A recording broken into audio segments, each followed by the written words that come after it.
Buenos días. Yo no estoy aquí para presentar el libro porque Alberto sea mi jefe de filas, es mi coordinador general. La razón fundamental por la que estoy aquí es porque leí el libro, lo llamé por teléfono y le di mis impresiones muy favorables. Y voy a argumentarlas. Lo primero que me llama la atención en la España en que estamos ahora mismo es como un hombre de 32 años, un bebé a mi lado, coordinador general, parlamentario, sea capaz de escribir un texto reposado y sereno. Que alguien en esta España que había de escribir con 3 palabras sea capaz de evadirse de esos demonios y hacer una reflexión para explicarse es algo altamente meritorio. En un país en el que la irracionalidad del discurso oficial y algunos que no son oficiales es de una visceralidad tremenda. Oyendo declaraciones sobre asuntos económicos, sociales, políticos o culturales, no entiendo qué está pasando y qué se ha apoderado del lenguaje de mucha gente que nos gobierna o que incluso está en una hipotética oposición. Hay un alto índice de irracionalidad. La categoría, el arte de sopesar las razones, la dialéctica del lenguaje, la sensatez han desaparecido. La segunda característica de esta España nuestra, para mí, es el ensimismamiento en la alienación. No se sale de hablar siempre de lo mismo. Ensimismarse en unos problemas que no existen. O, en todo caso, ensimismarse en recitando mantras o viejas fórmulas para evadirse de una realidad. El ensimismamiento no es ni más ni menos que una pérdida de la capacidad de análisis y de comunicarse con los demás. Y una tercera característica es no aceptarse. Este es un problema de fondo. En España, en nuestro país, hay una parte muy importante de la población, pero sobre todo de la clase dirigente, que no se asume, que no se gusta y lo disimula. No se asume porque sus viejos mitos de la unidad de España caen por tierra, simplemente bastaría con leer un libro de historia. No se asumen porque en este país hubo cristianos, judíos y musulmanes. Y en este país hubo reyes cristianos y reyes musulmanes. Tan rey de España era Abderramán III como Ramiro el Monje. No se asume, pero es una verdad. No se asume porque este país tuvo que solucionar su falsa unidad utilizando la Inquisición, el único tribunal que disciplinó la mentalidad de la gente. No se asume, no se gusta. Y cuando alguien, cualquier persona, no se gusta, arremete contra los demás, socapa de que son los culpables de esa realidad que no le gusta. Esta es la España en la que se escribe este libro, en la que este compañero mío y coordinador general escribe el libro. Una España, francamente, que produce una sensación de malestar profundo, porque a uno que le gusta pensar y le gusta a veces razonar, le gusta cuando el adversario razona, expone y serenamente, y no permanentemente crispado, en un debate que me recuerda más el patio de vecindad de mi tierra andaluza que un debate parlamentario o un debate en los medios de comunicación. Esa cultura del ensimismamiento, de la negación de lo mismo, eso también ha llegado a los medios de comunicación, y lo lamento. Medios de comunicación que, en su mayoría, no todos, repiten permanentemente esta situación patológica. Este país que tiene problemas gravísimos, sobre todo de futuro. ¿Qué España va a existir cuando la gente no tiene perspectiva de trabajo? ¿Qué va a ser este país? No será ni país, será un agregado de personas que tendrán a todo lo más un subsidio, pero yo estoy en una facultad. Y os pregunto, ¿habéis pensado vosotros si algún día vais a cobrar una pensión de jubilación? Preguntároslo. ¿Dónde está el horizonte de este país? ¿Para cuánto nos marcamos? ¿20, 30 años, 40 años? Nadie habla de eso. Nadie habla del cambio climático que está afectando a los acuíferos en España y el avance del desierto y la necesidad de una repoblación forestal. Nadie habla del sistema productivo español. Habla de que hay tiendas, hay contratos, pero ¿cuáles son los negocios que se montan en nuestro país? Que a veces no pueden pagar a un trabajador ni los seguros sociales. ¿Qué clase de modelo productivo estamos haciendo? ¿Cuál es el futuro? Y ahí es donde se escribe el libro. Por eso, un hombre de 32 años se atreve a escribir un libro sereno para deducir sus razones de por qué es comunista. Casi nada. Esto para mí es el principal mérito que tiene el libro. Razonar, explicar, hacer crítica propia del movimiento en el que se está a la luz de la historia. No elevar a los altares ninguna consigna ni ningún pensador. Simplemente desde la realidad cotidiana y desde el pensamiento que ha venido generándose a través de los siglos, explicarle a la gente por qué yo he tomado esta decisión, por qué me siento comunista. Y estoy esperando que los demás discutan conmigo serenamente las razones que hacen que ellos no lo sean. Una de las virtudes de Alberto, que a mí siempre me ha gustado, es que Alberto dice cosas tremendas, verdades, pero con una sonrisa en los labios. Hay un dicho clásico que se llama de aquello de fortiter in re, suaviter in modo. Es decir, digamos las verdades, analicemos los problemas, pero no iramos. No obliguemos a nuestro adversario a que se ponga a defenderse ante los golpes que con la lengua y el lenguaje le estamos dando. Dialoguemos, seamos suaves en las maneras. Es una manera de explicarse que es más propia de personas, se dice, que tenían más edad, pero que un hombre de 32 años sea capaz de hacerlo, esto ya es un mérito y que explica lo que se va a encontrar en las siguientes páginas. Aborda el problema del comunismo. Pero vamos a aclarar una cosa. El comunismo es una idea muy antigua y se ha manifestado de mil y una maneras. Hay un comunismo de origen religioso. Hay un comunismo primitivo, hay un comunismo de origen anarquista. Pero Alberto habla del comunismo de troquel marxista. Es decir, que hay muchos enfoques del comunismo. ¿Y qué tiene el troquel marxista? Un dato muy importante que una simple reflexión sobre este dato no puede de pensar. ¿Cuántas horas se tiró Carlos Marx en la Biblioteca Británica estudiando y leyendo? ¿Cuántas horas? ¿Cuántas horas tuvo a su lado a Federico Engels, otro portento y un gigante que fue escurecido por Marx, pero que era un gigante? Marx leía de todo. Todo le interesaba. Los últimos avances de la ciencia, de la economía, del lenguaje. Es decir, la apuesta comunista se basa en el análisis científico de la realidad. Y esto es algo tan importante que echa por tierra ese discurso demagógico que plantea que los trabajadores no deben saber nada, no deben estudiar. Es un discurso maldito, porque los trabajadores puede que no puedan ir a la universidad, lamentablemente. Pero si hay otra época en que el primitivo movimiento obrero lo primero que hacía en sus sedes, casas de la UGT o los ateneos libertarios, era que leyesen, que estudiasen y que aprendiesen. Porque el saber arma para el combate de la propia liberación. Sin saber no hay revolución posible, hay seguidismo, hay bulla, hay chusma, pero no hay gente y sujeto de la revolución. Esa apuesta, él la va explicando perfectamente en unos capítulos, todo lo que ha ido dando origen en los avances científicos del pensamiento a la apuesta que hace Carlos Marx. Pero no un Carlos Marx deificado, elevado a los altares, un Carlos Marx relativizado. Él dice, Marx era muy pagano, es decir, no elevó dogmas, ni siquiera él. Decía, yo no soy marxista. Y tiene frases tremendas que nos debe hacer reflexionar no solamente a los que estamos fuera de la casa, sino a los que estamos dentro de la casa. Y yo diría fundamentalmente a los que estamos dentro de la casa, del convento. Tenía que hacernos reflexionar.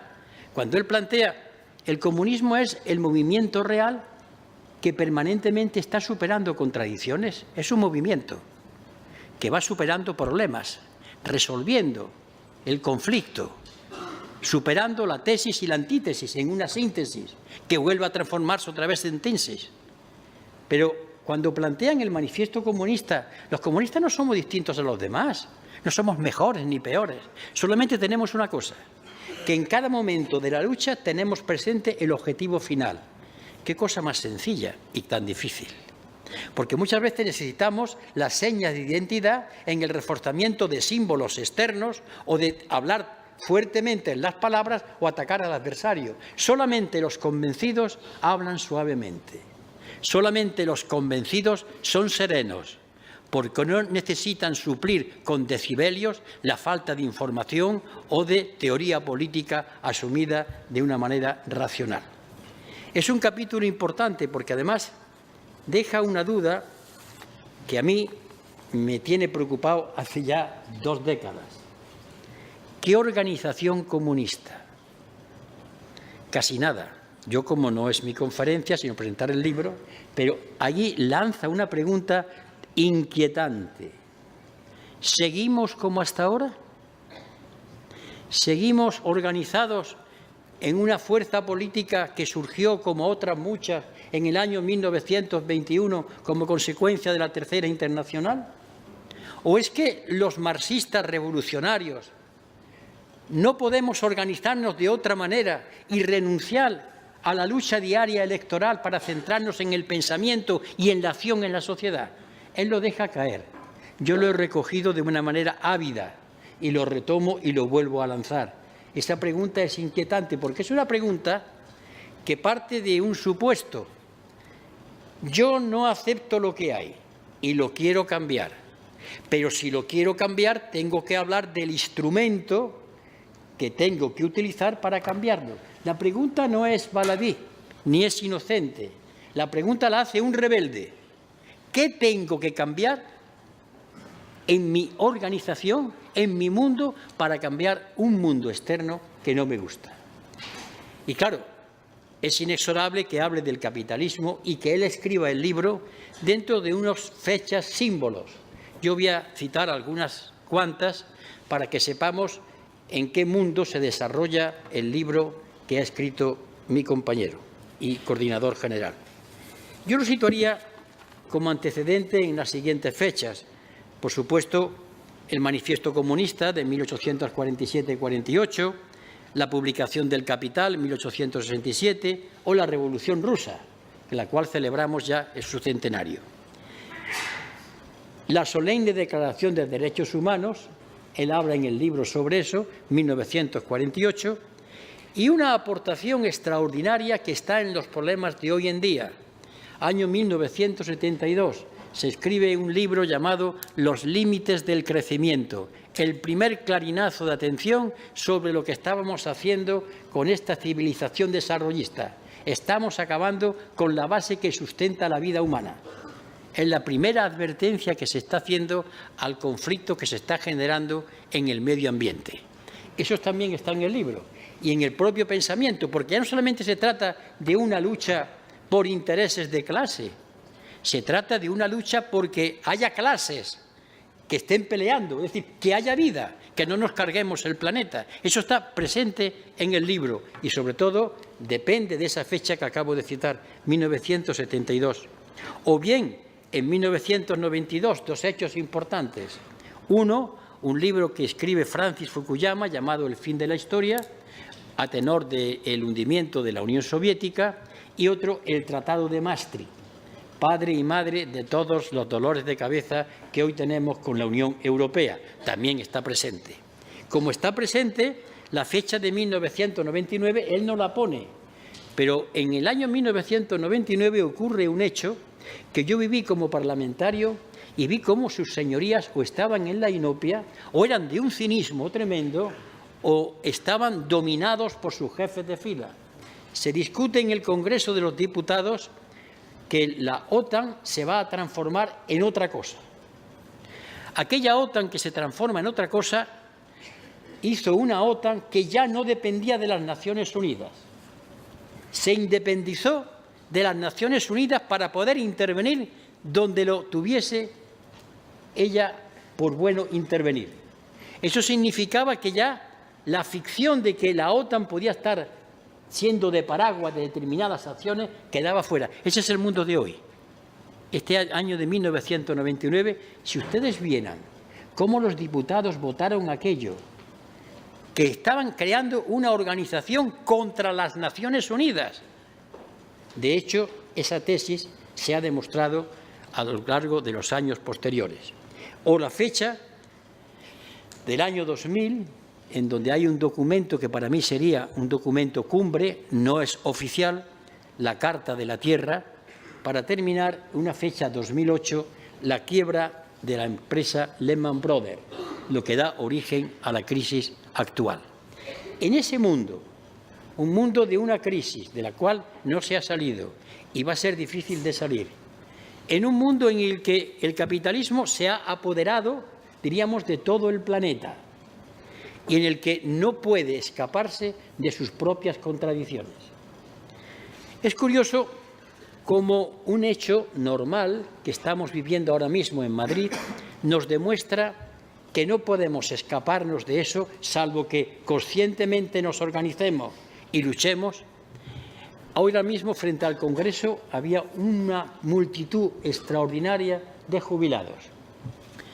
Claro, protestaban por la pensión, pero yo quiero ligar eso a la falta de trabajo para la juventud, o los contratos en precario por 2 horas, por 3 días.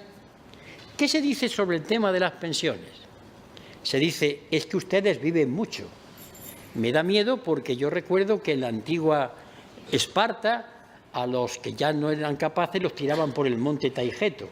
No sé a qué monte de Córdoba me tocará que me tiren a mí por la edad que tengo. Es que ustedes viven mucho. Pero un simple dato nos da la siguiente evidencia.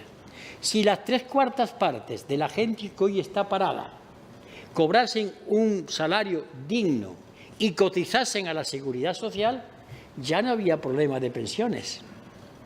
¿Cuál es el problema? ¿Por qué le dicen al jubilado, hágase usted un fondo de pensiones? Porque saben perfectamente que en su proyecto no figura que haya empleo fijo ni de calidad.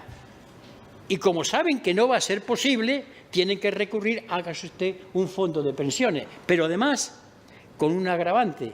Un fondo de pensiones significa poner yo todos los meses de mi sueldo una cantidad, pero si no tengo el sueldo fijo, ¿qué fondo de pensiones? Es excusa, ensimismamiento, irracionalidad, no aceptarse. El libro, por tanto, abarca esta cuestión desde la connotación de lo que supone la lucha de clases. Qué espantosa idea se ha presentado, la lucha de clases. La lucha de clases, mucha gente ha creído que son enfrentamientos violentos. Enfrentamientos violentos ha habido en la historia entre las luchas de religión, por ejemplo, o entre las luchas entre fracciones del mismo capital. Se han dirimido por la guerra, o salir de las crisis con la Primera y Segunda Guerra Mundial, porque estamos en la tercera. No declarado oficialmente, pero tiene muchos focos de enfrentamiento. La lucha de clases no es ni más ni menos que aquello que ha movido a los dominados por no querer ser dominados y luchar contra el poder que los suprimía, simplemente. Y eso es una realidad que no se puede soslayar. Hay una frase de Franco que se recuerda poco, que dijo, habiendo eliminado la lucha de clases, él no eliminó la lucha de clases, no puede eliminar, eliminó las libertades, pero no eliminó la lucha de clases. No se puede eliminar eso como no se puede eliminar la ley de la gravedad, porque está escrito en los avances científicos y la propia realidad. Claro, cuando Alberto escribe sobre las clases, hay una cosa que me ha llamado la atención. Algo que desde nuestro pensamiento no hemos tenido el valor de abordar. Hablar de la clase media. Eso es importantísimo, porque la clase media en estos momentos es una clase proletarizada. También sabe ya lo que es el paro. También ya sabe perfectamente lo que es la falta de horizonte. Se ha dado cuenta de cómo la han utilizado durante un tiempo. Ella se creía, por una parte, ser distinta al mundo obrero y se ha dado cuenta de que está siendo proletarizada. ¿Cuántos ingenieros, profesores, abogados malviven? ¿Cuántos profesores de universidad malviven con unas cantidades que parecen de limosna por ejercer su profesión? Clase media. Esa clase media, en estos momentos, constituye una expectativa de poder de cambio, porque ella tiene unos conocimientos, suelen ser gente que ha estudiado, que saben la injusticia que se está operando, y hace falta un nuevo lenguaje que les explique que ellos forman parte de esa lucha frente al que oprime a todos. Y el que oprime a todos, en la vieja iconografía de la izquierda, se planteaba un señor con chistera y con leontina, Orondo. No, es más peligroso. Nosotros también formamos parte del opresor. Cuando tenemos sus mismos valores, cuando hablamos de la competitividad, cuando hablamos del individualismo, cuando exaltamos lo individual y olvidamos lo colectivo, hablamos de los derechos individuales, pero olvidamos los derechos colectivos, formamos parte del opresor. Nosotros también somos sistema capitalista. En consecuencia, la lucha por la liberación de la clase es una lucha también en nosotros mismos, que nos problematiza, que nos obliga a estudiar y a cambiar de actitudes. Esa es la grandeza de una lucha de cambio, pero eso significa debate, razón, preparación, ideología, ciencia. Sin esas herramientas no se puede cambiar nada. Por eso, cuando hay determinadas organizaciones que se llaman de izquierdas, que han renunciado o consideran, como una asamblea que tuve yo hace muchos años, estábamos discutiendo con la llamada entonces extrema izquierda, pero Julio, ¿tú qué quieres? ¿Que tengamos que leer autores burgueses como Quevedo? Precisamente a Quevedo, al único contestatario que hubo en el siglo de oro español. No podía haber citado a otro. Cuando alguien dice que leer es malo o que es perjudicial, puede hablar de la lucha obrera o revolucionaria. Está siendo un auténtico contrarrevolucionario, porque le niega a los de su clase el poder transformador de la cultura, de la ciencia y de la técnica. Podría hablar más, y me he marcado el tiempo, pero este libro hay que leerlo. Y hay que leerlo sobre todo por lo que dije al principio, que un hombre de 32 años metido en la lucha política sea capaz de sentarse tranquilamente y decir: siéntese ustedes a la orilla del río, vamos a hablar, discutamos, razonemos, mientras el conjunto de epilépticos están atacándose tanto en el Congreso como en los medios de comunicación. Gracias.